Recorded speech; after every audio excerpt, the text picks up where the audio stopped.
On last week's episode, I talked about an internal debate that's happening within the Democratic Party, and currently they're focused on what should be the cornerstone of their messaging in 2018. Now, you have a large contingent, about half of the party, who wants to focus on Russia. Now, I kind of went on a rant last week because when there's issues like net neutrality, Medicare for all, the fight for 15, climate change, I just don't understand how, of all things, even if you care about this issue and you think it's important, how Russia could be more salient than all of those issues that actually impact our lives. But thankfully, there was a CNN panel recently where they talked about Russia, and Nina Turner was included, and basically she said everything that was on my heart with respect to this issue. No one in Ohio is asking about Russia. We have to deal with this. We definitely have to deal with this. It's on the minds of the American people. But if you want to know what people in Ohio, they want to know about jobs. They want to know about their children. I was just in California where California folks, especially the national nurses, pushing for healthy California, single payer, Medicare for all kinds of things. I talked to a baby boomer, African-American baby boomer who lives right here in D.C. Russia is not in his top 5. He believes that both parties are failing. I talked to a Gen Xer, a white male who's in the union. He wants third party. We are losing. The president should be concerned about this. All Americans should be concerned about this. But if we were to go to Flint, then they wouldn't ask you about Russia and Jared Kushner. They want to know how they're going to get some clean water and why 8,000 people are about to lose their homes. We are preoccupied with this. It's not that this is not important. Yep. But everyday Americans are being left behind because it's Russia, Russia, Russia. Do we need all 535 members of the Congress to deal with Russia? Can some of them deal with some domestic issues? Let me ask you about a former member of Congress, your former boss. So what Nina Turner said right there is probably one of the most reasonable things I've ever heard. She said that Americans are getting left behind while the media and the party focuses on Russia, Russia, Russia, Russia. That's exactly correct. Now, the reason why I included those extra 2 seconds at the end of the clip there is because Dana Bash quickly ignored what she said and went to a different panelist to ask him a completely different question. So, everything that Nina Turner said went in one ear and out the other because they just weren't hearing it. She brought Nina Turner on to talk about Russia, and Nina Turner didn't want to talk about Russia. She wanted to talk about the real issues, and everything that she said was important. But it's frustrating that the substance of what Nina Turner said, the point she was trying to make, which is really important, it wasn't even considered. Now, this is just so frustrating to me because, as I've stated before, the Russia issue is something that I couldn't care less about. I just don't care. I don't think that releasing emails is tantamount to election meddling or an election hack, as some people like to call it. Now, if we end up finding out that Trump literally worked with Russians to hack voting booths, then that's an entirely different story. But the U.S. Senate Intelligence Report doesn't conclude that. So we're talking about emails. That's not nefarious. Emails are not nefarious. I don't consider that election meddling. The United States meddles in elections all the time. We endorse candidates in foreign elections. We certainly state our preference. We've literally undermined elections in Latin America and abroad. We've installed dictators in democratic countries. So for us to be crying about election meddling, it's just so hypocritical and ironic to me. And again, I just find this so ridiculous because we're talking about how using Hillary Clinton's own words against her is somehow foreign interference when people didn't like her before 2016. This isn't the first time that she lost an election. And 2016 isn't the first time, certainly, that Democrats lost an election. They lost the Senate in 2014. They lost the House in 2010. Hillary Clinton lost to Barack Obama in 2008. But Democrats are using Russia as a distraction from the real problems that plague the party because if they can prove that Russia did it, then that means the party doesn't have to reform at all. They can continue with business as usual.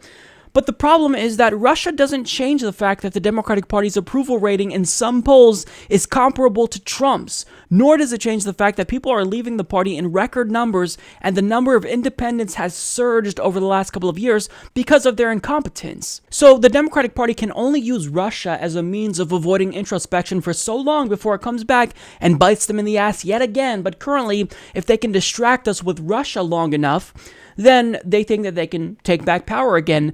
And by doing that, it's super convenient for them because they don't actually have to put forward a policy that would offend their donors, like Medicare for all. A majority of the country the overwhelming majority of their base supports Medicare for all, and they don't want to get behind that because there are many Democrats who are bankrolled by the health insurance industry. So if they actually take a stand and be progressive, then they would offend donors and lose millions of dollars in political donations. So they don't want to do that. They don't want to change. So they're using Russia as this convenient narrative to push because it's something that is politically expedient for them to do so.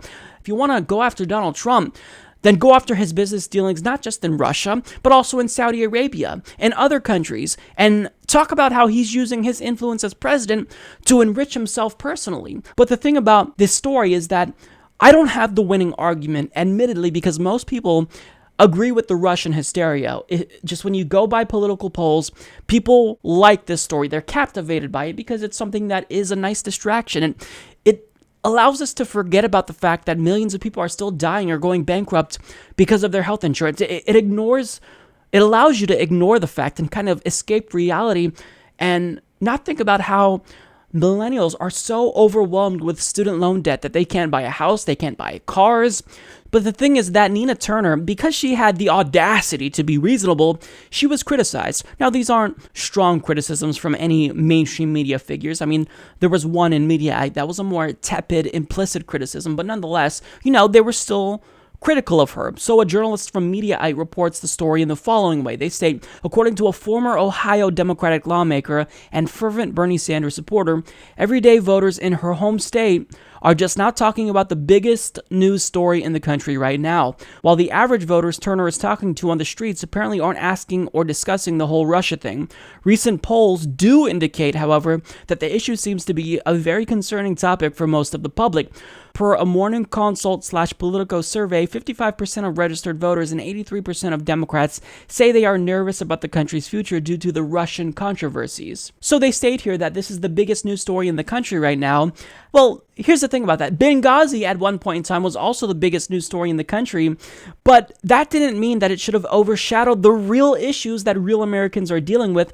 And let's be honest here, the real reason why voters are concerned with this is because the media covers it non-stop. And by repeatedly covering a topic, they can raise the salience of an issue in people's minds. It's called manufacturing consent, and this is not me saying this. This is backed up by data that's decades old that confirms that the media does in fact have the ability to make us think certain issues are more important than they really are. And furthermore, this is a huge issue because of the way that the Democratic Party has talked about it. They've been incredibly misleading. The mainstream media has been incredibly misleading. They typically refer to this as an election hack when releasing emails is not tantamount to an election hack or election meddling. And even Elizabeth Warren said recently on the Young Turks that Russia hacked, quote, American systems. Now, what this implies is something much more nefarious went on. It implies that Russia hacked voting machines, but that's not what happened. In fact, the U.S. Senate intelligence report that the Democratic Party touts so much states clearly that DHS assesses that the types of systems Russian actors targeted or compromised were not involved in vote tallying, yet, according to a YouGov poll, 50% of Clinton voters believe Russia tampered with vote tallies to help Donald Trump. That is directly the result of lies and obfuscation, and Democrats just straight up misleading their base, and it's not acceptable. Now, this wasn't the only attack, and again, this was a more tepid criticism of Nina Turner, but there was more criticisms of Nina Turner. One from the Daily Kos, which reads, Nina Turner is poison for the Democratic Party. Now, I'm not even 100% sure that this isn't satirical, but I mean, there's more. So when you go to Twitter, some people are saying, look how often Nina Turner appears on Russia Today, the state propaganda network for Putin.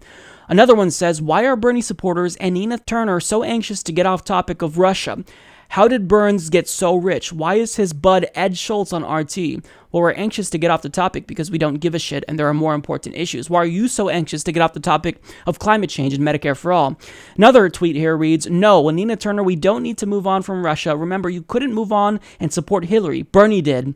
And another one here says, what a fucking hypocrite. Nina Turner is a Democrat who spewed lies about Democrats while working with a fake Democrat aligned with Russia. Yes, Bernie Sanders was aligned with Russia. That's why he's currently taking criticism for towing the party line when it comes to Russia. So, I mean, the fact that people were outraged and triggered by what Nina Turner said, it's preposterous to me. She said something that's reasonable. She said we need to focus on the real issues, and that's exactly what we need to be doing. But it seems as though there's such a large contingent in the party, in the country, that believes that Russia, I mean, they hacked into voting booths, so of course they care more about this issue, but Russia didn't hack into voting booths. Russia allegedly released emails from the DNC and John Podesta that exposed Hillary Clinton's own words, and those emails are 100% authentic. So that's not what you would refer to as election hacking. I mean, you can, but it doesn't make sense to me. But I mean, even if you want to focus on Russia, can you not at least see the value in what she's stating here? We need to focus on the real issues. Focusing on Russia isn't going to stop people from dying without health insurance. It's not going to relieve students of our student loan debt. So she's only saying the most reasonable thing. But in a country where basically left is right and up is down, if you say something reasonable, you'll be attacked and people will speculate whether or not you're a Kremlin shill. It's a sad state of affairs in American politics. Support this podcast by joining the independent progressive media revolution today at humanistreport.com.